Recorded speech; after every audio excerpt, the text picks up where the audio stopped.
बिस्मिल्लाहिर्रहमानिर्रहीम। अस्सलाम वालेकुम।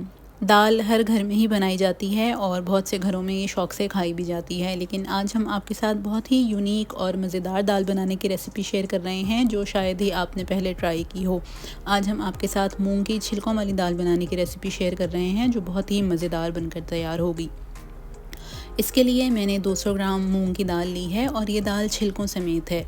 हमें इस दाल का जो छिलका है वो उतारना नहीं है, तो इस दाल को अच्छे तरीके से धो के और फिर हम इसको भिगो देंगे और उसी पानी में ही हमें इस दाल को पकाना है। अगर हम भिगोने के बाद इसका पानी फेंकेंगे या इसको बाद में धोएंगे तो फिर ये सारे छिलके भी उतर जाएंगे। हमें इस दाल का छिलका उतारना नहीं है। तो जब ये दाल भीग जाएगी फिर हम इसमें जो है वो आगे का प्रोसेस करेंगे। तकरीबन आधे घंटे के बाद जो है वो दाल भीग गई थी और ये वही पानी है जो मैंने इसको भिगोने के लिए डाला था। आप देख सकते हैं इसके हल्के हल्के से जो छिलके हैं वो उतरना शुरू हो गए हैं, तो हमें इस पानी को डिस्कार्ड बिल्कुल नहीं करना।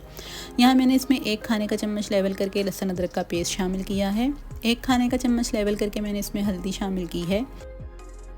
1 खाने का चम्मच लेवल लाल पिसी हुई मिर्च, 1 खाने का चम्मच लेवल करके इसमें पिसा हुआ धनिया, हस्बे ज़ायका या 1 खाने का चम्मच नमक शामिल किया है और 1 चाय का चम्मच मैंने इसमें ज़ीरा शामिल किया है। ज़ीरा बाद में तड़के में भी जाएगा, तो हम इस टाइम पर 1 चाय का चम्मच इस्तेमाल करेंगे और 1 चाय का चम्मच ही हम इसमें बाद में यूज़ करेंगे। अब पानी की मिकदार इसमें इतनी है कि इसमें ये जो दाल है ये अच्छे से गल जाएगी। एक बॉयल आने देंगे और फिर हम इस दाल को गलने के लिए रख देंगे।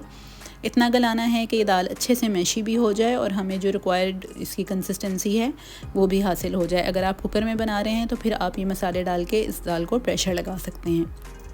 तकरीबन 40 मिनट तक मैंने बिल्कुल लो हीट पर इसको पकाया था दाल को, तो ये अच्छे से गल गई थी। आप देख सकते हैं कि ये अच्छी खासी मैशी होना शुरू हो गई है। ये दाल इसमें आपको कोई बीटर चलाने की या घोटा लगाने की ज़रूरत नहीं पड़ेगी। जितनी अच्छे तरीके से ये दाल गलेगी उतनी ज़्यादा ये खुद ब खुद मैशी हो जाएगी। तो इसकी कंसिस्टेंसी जो है वो आप अपने हिसाब से रख सकते हैं। इसको मैंने थोड़ा सा पानी इसका ड्राई किया था ताकि ये हल्की सी थिक हो जाए। अब इस स्टेज पर मैंने इसमें 1 चाय का चम्मच भर के पिसा हुआ गरम मसाला शामिल किया है। ये ऑप्शनल है, अगर आप ये नहीं भी डालेंगे तो भी ये दाल बहुत टेस्टी लगती है, लेकिन मैंने इसमें 1 खाने का चाय का चम्मच जो है वो भर के गरम मसाले का शामिल कर दिया है।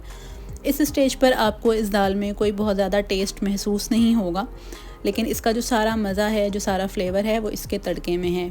तो इस दाल को अब हम एक तड़का लगाएंगे।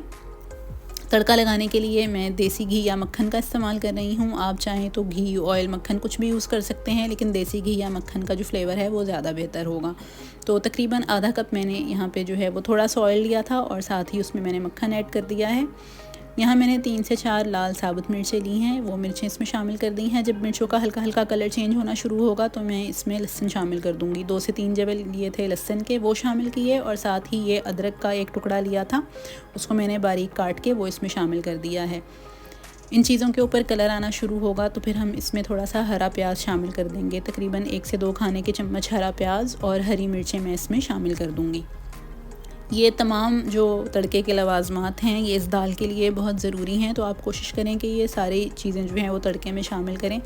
बहुत ही मज़े का टेस्ट निकल कर आएगा इन तमाम चीज़ों के साथ। इन तमाम चीज़ों पे कलर आ जाएगा तो यहाँ मैंने 1 चाय का चम्मच ज़ीरा इस स्टेज पर भी इसमें शामिल कर दिया है। बस इसको हल्का सा एक दफ़ा फ्राई करेंगे और फिर जो है वो हम इस तड़के को दाल के ऊपर शामिल कर देंगे, तो हमारी ये मज़ेदार सी दाल बनकर रेडी हो जाएगी।